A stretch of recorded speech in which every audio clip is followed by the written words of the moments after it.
guys, welcome to the second part here where we're going to be having a look at integrating other kinds of rational functions. So when I say second part, this follows on from the video where we were looking at integrating 1 over x and some reasonably related functions to that. So what we're going to do here is have a look at two further parts. Okay, the first of those will be functions that basically look something like this. So let's take a look at, say, a specific example. Okay, so this might be, say, the integral of something like 7x minus 3 over x. Now, what you hopefully can notice is that we have a single term denominator here. And so to tackle problems like this, the simplest thing to do is just to write each of the numerator terms over the single denominator. Okay, and that's perfectly okay algebraically, because if you take a look at this expression here, you can write that as the line above here, okay, because that's what you do when you subtract fractions. If I had, for example, 5/7 minus 2/7, now we know the answer is going to be 3/7, but you could also have put this line of working in.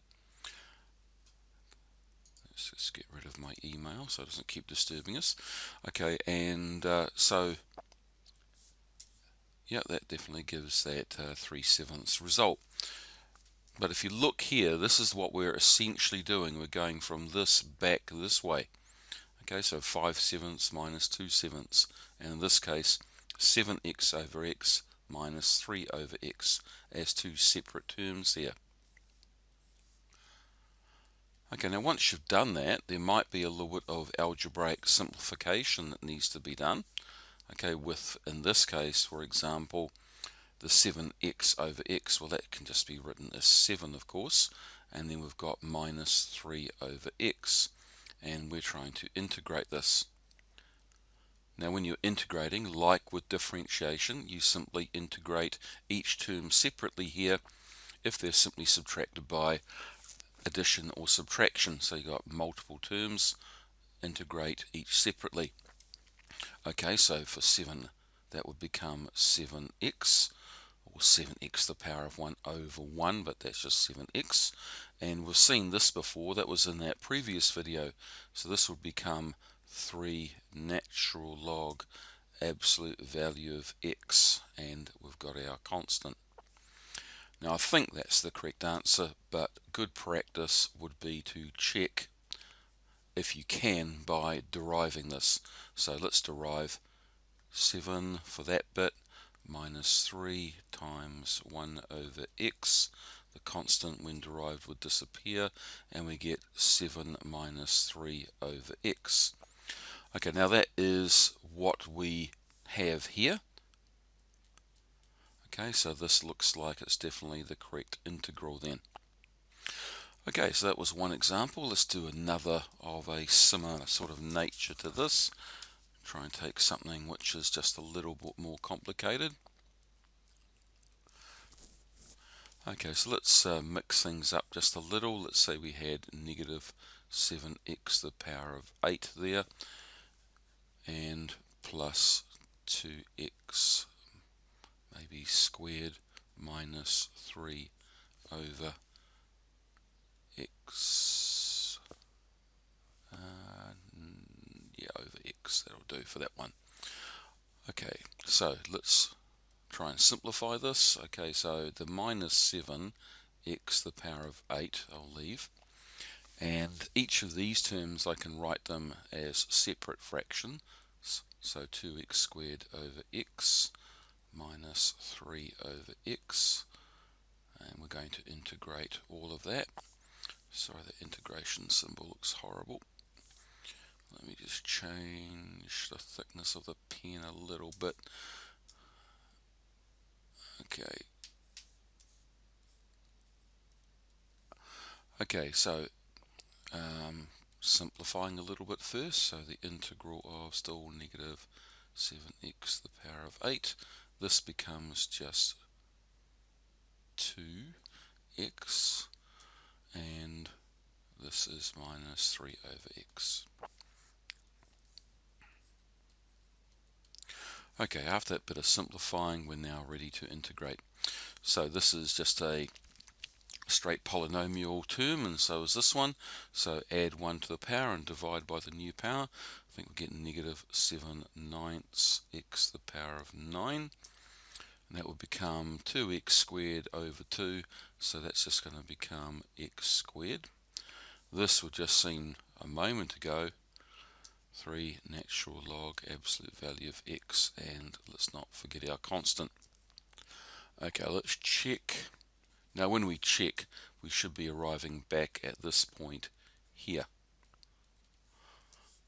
Okay, so deriving this, we're going to get 9 times negative 7/9, that's minus 7, and take 1 off the power because we're differentiating to check. That becomes 2x, and we've seen already a moment ago over here that this here becomes minus 3 over x plus c, and that's not plus c. Yep, let's get rid of that. And that is definitely what we have at this stage right here. Okay, so this definitely looks like it's the correct answer. Okay, so where you have that situation where a single term denominator, could be x squared or something like that, simply write the parts on top over that denominator as separate fractions, simplify what you can, and then integrate. Okay, let's have a look at part C, where things are going to get just a little more complicated. So part 3. Okay, and this is where we're trying to integrate functions like ax plus b over cx plus d. Now, for these ones here, we could definitely write the ax over cx plus d and the b over cx plus d. And I think that's better shown if we start actually just looking at an example. So let's take something like 8x plus 4, and let's have that over 2x minus 1. Okay, now separating this into 8x over 2x minus 1 plus 4 over 2x minus 1. Okay, this is not going to be that helpful. Okay, this, how do you integrate this, for example? And this is definitely possible, and much more easy in this one, but it's still not as easy as we'd want it to be. So is there an alternative? Well, the alternative is to use a bit of work that we did back in term 1, where we looked at how you can divide one algebraic polynomial into another one, and that's what we're going to do here. We're going to divide 8x plus 4 by 2x minus 1. So to one side here, I'm going to set that division up. So we put the 8x plus 4 underneath, and we put the 2x minus 1 in front. And the way that you do this, again, you might recall, is we use this term here to do the division. And so what we say in this process is we look at, okay, how many times does 2x go into 8x? 2x times what, in other words, would equal 8x? Well, that would be 4. Now 4 is a constant, so I'm going to put it above the other constants. Then I'm going to multiply the 4 times both the 2x and the negative 1. So that's going to become 8x minus 4. And we get our remainder by subtracting here. So 8x take away itself is 0. 4 minus negative 4. Careful there, it's not 0. It would be positive 8.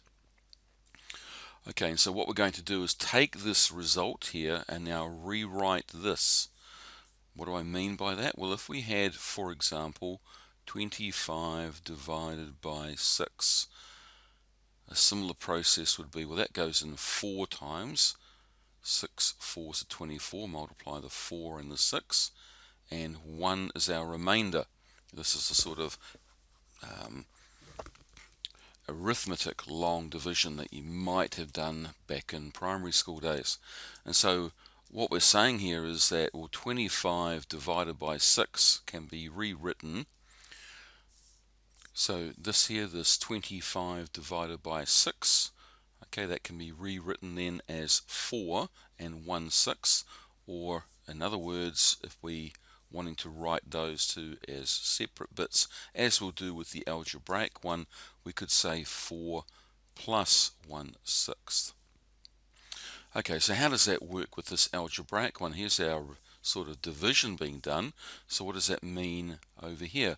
Well, it means that this can be rewritten as 4, because that went into 2x minus 1, went into 8x plus 4 4 whole times, plus our remainder, 8 in this case, over the thing that we're dividing by. And this is going to be a lot easier to integrate each of these bits separately. Okay, so let's push on with that. Okay, so integrating 4, okay, that's just going to be 4x. And this integral, you might recall from previous work, I'm going to take that constant out the front and have 1 there, 2x minus 1. And you might want to do this over to one side here. Okay, and if we did, then let's just look at what that would be on its own. Well, our trie might be, now remember this is a rational function, so it might be the natural log of 2x minus 1 plus c, but when you check it by deriving, we'll end up with 1 over 2x minus 1 times 2, so we need to compensate for that times 2. So the better trie is going to be a half natural log absolute value of 2x minus 1 plus our constant. And if you check that, remember we're trying to get back to this here.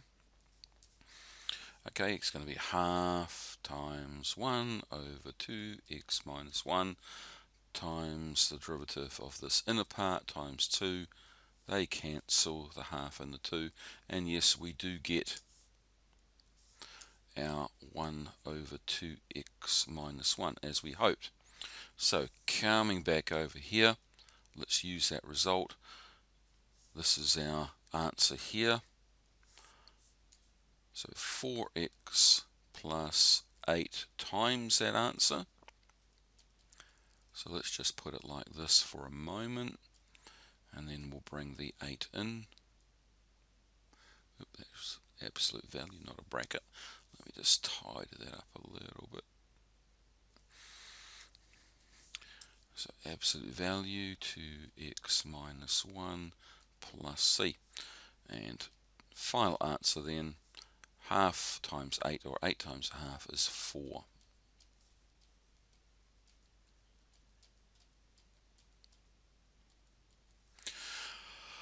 Okay, so this here is the integral of this. Now, if you check it by deriving, you should get to this here. And because this 8x plus 4 over 2x minus 1 is algebraically equivalent to that, that is going to be a sufficient check if we derive this and get back to here. And I'll leave you that as an exercise to try. Okay, let's have a look at one further example. Let's make a bit of room. And let's say this is example number 4 for today. Okay, so let's take one of the questions that is in your book. Okay, I'll just work through one of those, and let's take a look at question. Yeah, let's take a challenging one. Let's have a look at question 90 on page 183.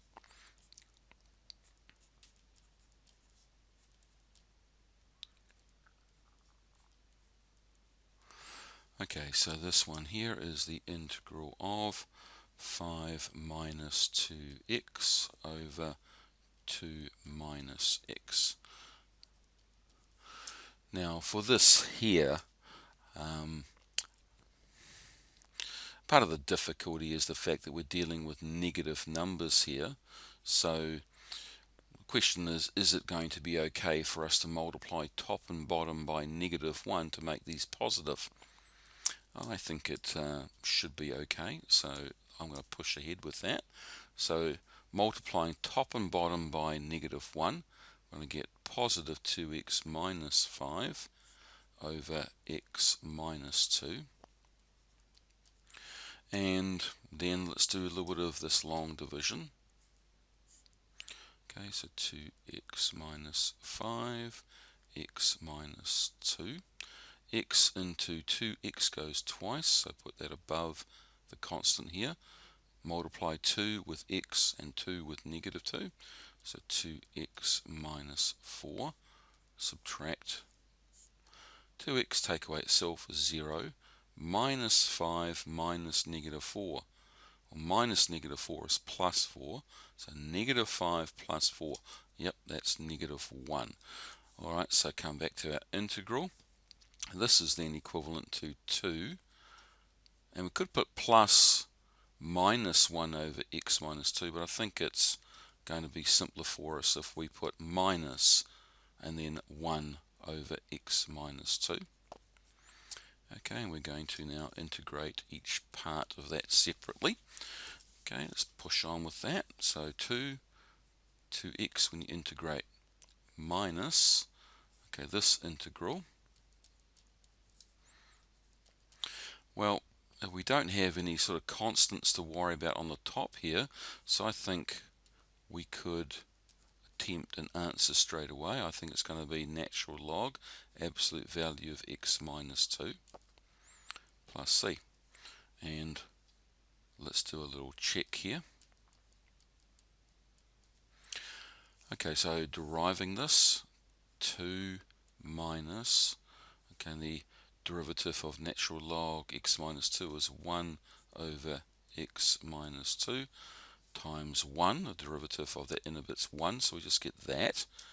And let's check up here. Yeah, that's equivalent to that. So I reckon this is the correct answer here. Okay, so yep, that's 4 examples worked through, and we're going to have a look at getting you guys to try some of these yourself in a moment. Guys, one thing I just wanted to mention is that in the back of your book, when you look at the answer for this question, one of the things you may be a little puzzled by is that they give the answer as, I'll just put it down here, 2x minus natural log absolute value of 2 minus x plus c. Now I suspect what they didn't do was to do that first step. Now the question is, well, is this answer wrong and this one correct, or are they both correct? In fact, they're both correct, and it comes back to this idea of the absolute value function. If you look at the absolute value of x minus 2 and the absolute value of 2 minus x, they always give the same result. And you can check that. Let's, for example, put -3 in here. -3 minus 2 is -5. Absolute value of that would be 5. 2 minus -3 becomes +5. Absolute value of 5 is 5. And try any other x value, same x value of course, here and here. These two will give the same result. So which of these is the correct answer? Well, they're both correct. Okay, so either this or this. Okay, so in a moment you're going to see some questions pop up. Have a go at those. So I'm going to give you a couple of each kind to do. Now for these part 3 ones, you might need to do a bit of working out on paper and then choose what you think is the correct answer. Okay, so good luck with those.